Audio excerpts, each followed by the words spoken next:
हमारी देह स्वप्न मात्र है। जब देह ही झूठी है तो दुनिया का सारा सामान भी झूठा है।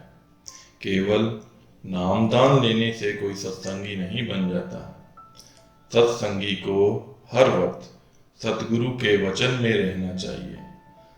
सत्संगी का हर एक वचन, हर एक विचार और कर्म संत मत के अनुसार होना चाहिए।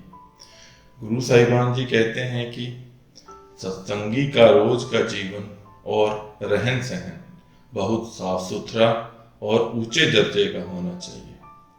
सत्संगी के रहने कर्म से ही यह जाहिर होना चाहिए कि वह पूर्ण सतगुरु का शिष्य है।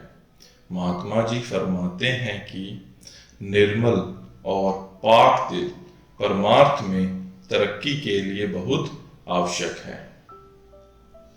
हमारा शरीर ही जीवित परमात्मा का मंदिर है।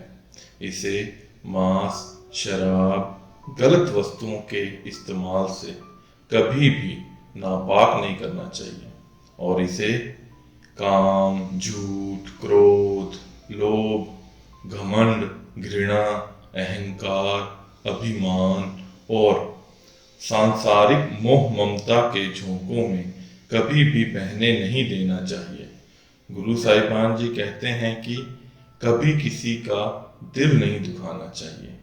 दिल दुखाना एक ऐसा पाप है जिसे खुद मालिक भी माफ नहीं करता। यह परमार्थ की जड़ ही काट देता है। हमें कभी भी अपने विचारों को दूसरों पर थोपना नहीं चाहिए। हमें सभी के साथ नम्रता का व्यवहार करना चाहिए। मुसलमान संत शेख फरीद जी फरमाते हैं, जे तौ पीरिया दी सिख हिसाऊ न ठाहे कहीदा। ए फरीद, अगर तुझे प्रीतम से मिलने की चाह है तो कभी भी किसी का दिल न दुखा। महात्मा जी कहते हैं कि हमारा अंदरूनी मार्ग डाकुओं से घिरा हुआ है। इनमें सबसे बदतर है काम वासना। यह चेतना माया लुभावनी बनकर हमें हमेशा ठग लेती है। महात्मा जी फरमाते हैं कि अगर हमें संतों के मार्ग पर चलना है तो तन, मन और धन की कुर्बानी के लिए तैयार रहना चाहिए। हमें अपनी इच्छाओं को रोकना होगा, मोह ममता को त्यागना होगा और निंदा और तानों को सहने के लिए तैयार रहना होगा। यदि हम इस मार्ग पर चलेंगे तो निश्चय ही हमें उस परमात्मा का साथ प्राप्त होगा। यदि हम इस आदर्श पर अपना जीवन नहीं ढाल सकते तो सफलता की आस छोड़नी पड़ेगी। महात्मा जी कहते हैं कि याद रखो, इस संसार में कोई भी चीज उसकी पूरी कीमत अदा किए बिना न पा सकते हैं और न ही कभी पा सकेंगे। केवल मूर्ख व्यक्ति ही बिना कीमत चुकाए कुछ पाने की उम्मीद करते हैं। इसका मतलब यह है कि उसने असल में एक नए कर्ज का बोझ उठा लिया है और जब तक इस संसार में उस पर एक पाई का भी ऋण है, चुकाने के लिए वापस इस संसार में उसे आना पड़ेगा। बिना मेहनत के कुछ भी प्राप्त नहीं होता है। सुख की कीमत दुख है। सोना खदान में से खोदकर ही निकाला जा सकता है और मोती को पाने के लिए गहरे समुद्र में गोता लगाना पड़ता है।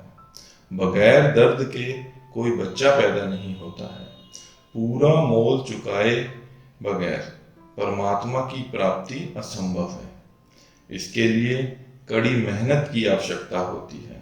कम खाना, कम बोलना और कम सोना होगा। समाज और उसकी मान बढ़ाई से बचना होगा और अपनी इंद्रियों को अपने वश में करना होगा। अपने मन को दीन बनाना होगा। सब इच्छाएं नष्ट हो जानी चाहिए। सिर्फ मालिक से मिलने की एक ही इच्छा बाकी रहनी चाहिए। अगर मालिक को पाना चाहते हो तो बाकी सब कुछ छोड़ना होगा। यदि ऐसा नहीं कर सकते तो परमार्थ की राह ही छोड़ दो। परमार्थ के रास्ते में कामयाबी का गुर है भजन सुमिरन।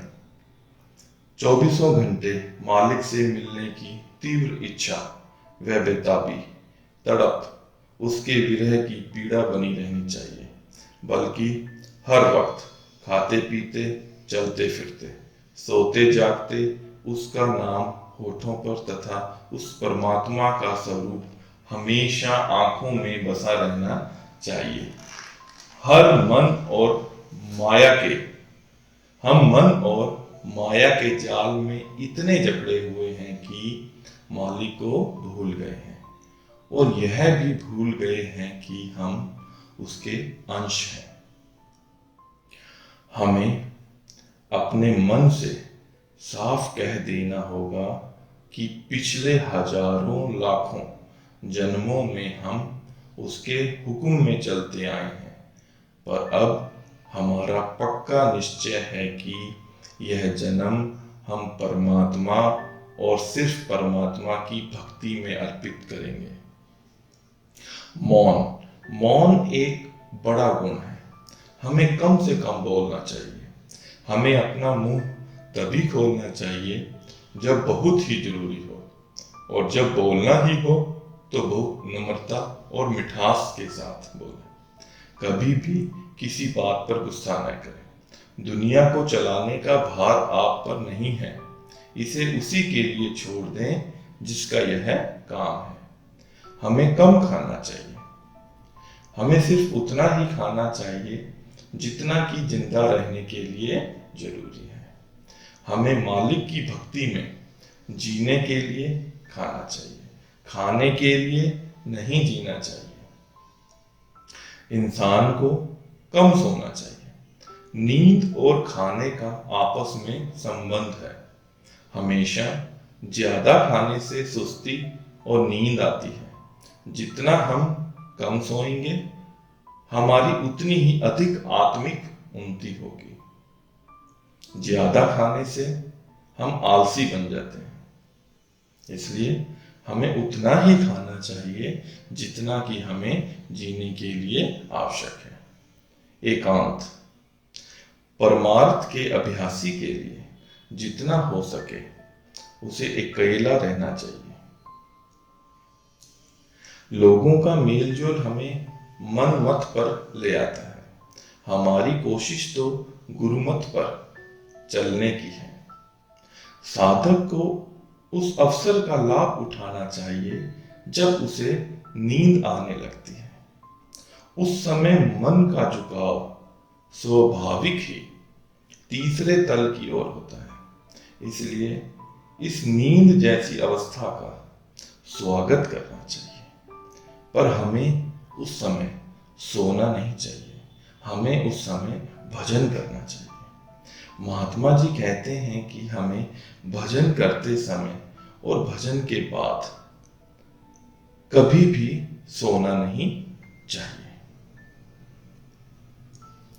आप हमेशा जानना चाहते हैं कि पूर्ण गुरु कौन है और पूर्ण गुरु की दात क्या होती है। पूर्ण गुरु मनुष्य के रूप में परमात्मा या परमात्मा में समाया हुआ मनुष्य होता है।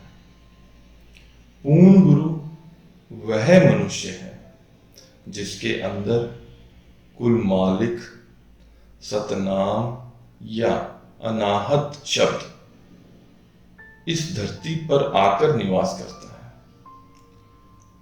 वह सत्पुरुष अपना धाम छोड़कर अपने आप को मनुष्य चोले में छिपाकर इस धरती पर आता है।